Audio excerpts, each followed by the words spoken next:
So, Inception was written and directed by Christopher Nolan and starred a whole bunch of people, including Leonardo DiCaprio, Joseph Gordon-Levitt, Elliot Page, Marion Cotillard, Tom Hardy, Cillian Murphy, Ken Watanabe, Michael Caine, and in this movie, a group of dream extractors led by Leonardo DiCaprio. There are these people who kind of go into these dreams and kind of like steal ideas and such. It's a weird process that the movie explains.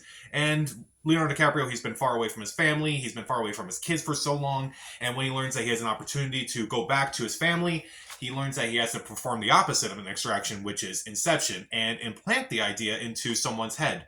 So he assembles a team with all those people that I mentioned, and basically things do not go well in this dream heist movie. So this was a movie that at the time I was really looking forward to. Back when this movie came out in 2010, I was 16 years old, and this movie I was really excited for because of Christopher Nolan. I've become a Christopher Nolan fan ever since The Dark Knight, and I've been trying to get into his movies, and I was excited for his next movie after The Dark Knight, which was this. And I gotta say, this movie is fantastic. This movie definitely holds up over the years. I really like this movie. I still really like going back to this movie and discovering new things about it.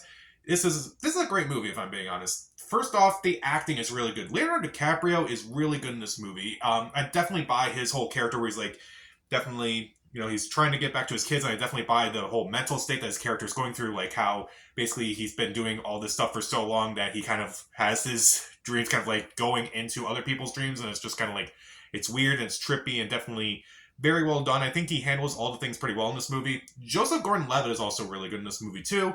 Cillian Murphy is surprisingly good in this movie too. Like eventually kind of is forced to get involved with this whole thing. Again, when you see the movie, you understand.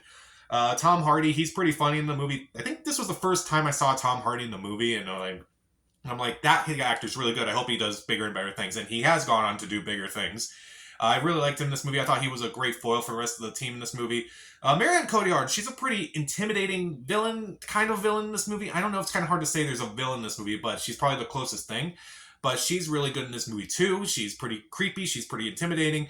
Elliot Page is also decent in the movie. I guess the issue that I kind of have with Elliot Page's character in the movie is that the character asks questions a bit too much in this movie because like they're the ones who are being brought into this whole world, whereas everyone else has kind of just been involved in the world.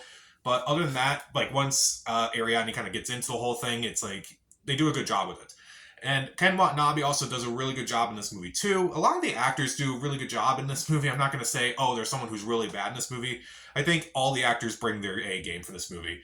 Meanwhile, the visuals are just stunning and still really great. And all these years later, it's like I still look back on them and I'm like, how did they do that? Like, how did they like get like those buildings to? How did they manage to do that? It was like how like in computers, obviously, but like how they get like the buildings kind of like turn upside down and such is like that is impressive. Like, how did you like get that done in like computers and such? How did you like, make it look the way that it did? Because it looks so seamless as well. The aerial sequences, like, when the dreams are kind of like been, shifted and such. So Joseph Gordon-Levitt just goes flying and like that whole sequence where they're just kind of like fighting in the air and he has to like tie everyone on the team up so they can like do the kick together and such. That was really well done. The hallway fight scene is just incredible. It's remarkable. It is really creative, and I really enjoyed it. Like, obviously, it's kind of taken a lot from other things too, like The Matrix a bit, but I still think it kind of makes it its own while still paying homage to it. And I do think the action overall and fights in this movie are just incredible. Visually, it's just stunning. The cinematography is great. The production design is great. I also kind of like with the cinematography too, that once we kind of enter the dream sequences, you definitely can tell like each one has like a different style. So it's like you can tell like which dream you're in and kind of like going back to like which level they're on. I do really like that, so it kind of makes it a little bit easier to follow. But I would argue multiple viewings actually do help this movie. I kind of like it when movies, like when I watch movies and I kind of pick up on some things and like I go back and see things in the movie that I kind of didn't notice before. And with this recent viewing, I definitely got that as well.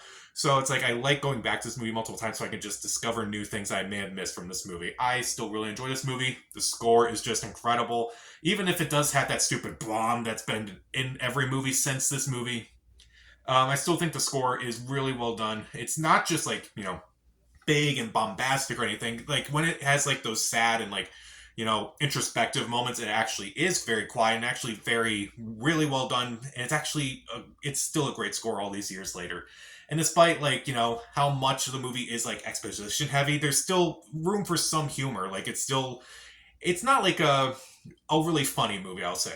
But there are moments where I was definitely laughing at like some lines, like Dom is talking to Ariadne about like the people in his dreams, and it's like, and Ariadne just goes, are these people going to attack us? And he goes, no, just you.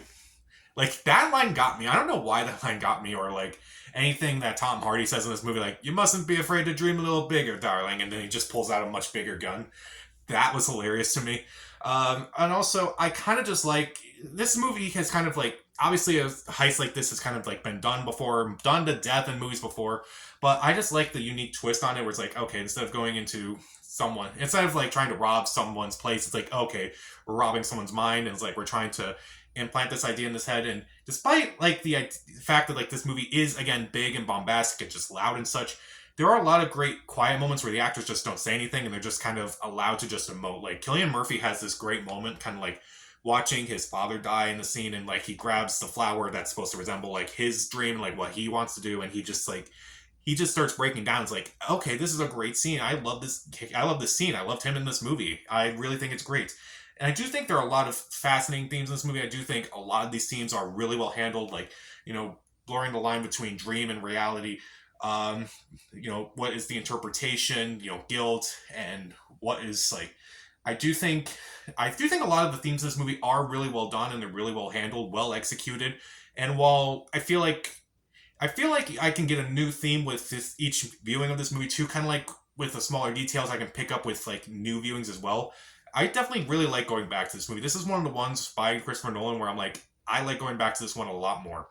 So, what don't I like in this movie? Well, there's like mostly nitpicks. First off, the movie is incredibly exposition heavy. Just trying to explain what the whole process of Inception is, what the whole idea of like, going to people's dreams is like. It definitely takes up a good portion of the first half of the movie. And I would say pretty much the first half is just exposition heavy. And it definitely, I don't want to say it drags the movie down, but it's still interesting enough. But at the same time, I'm like, we can at least go back to some of the character building moments. Like, eventually it kind of like builds into the whole, what Dom has been going through with Maul in this movie. And when Ariadne discovers what's been going on, that's also really well done. But at the same time, it's just like, it's still pretty exposition heavy. And it's just like, yeah, the idea is very complex. And to the credit, they at least try to inject some humor here and there, but it's still very exposition heavy throughout it upon a rewatch. And also, I kind of don't like this little bit about the dream world versus the real world.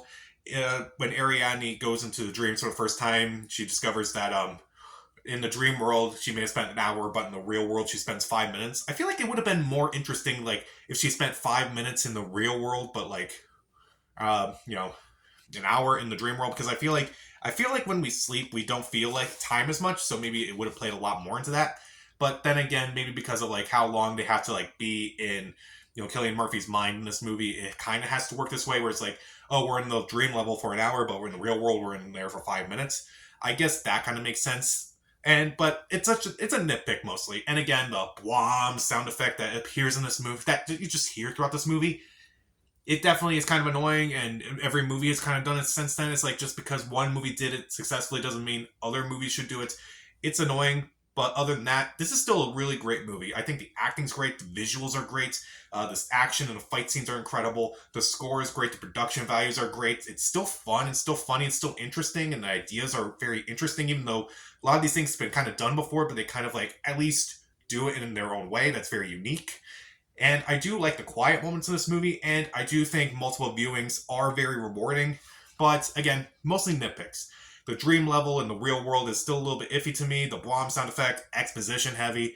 I still really like going to this movie, though. I usually get something new each time I watch this movie, and, whenever Christopher Nolan makes another movie next, I'll definitely be watching it again.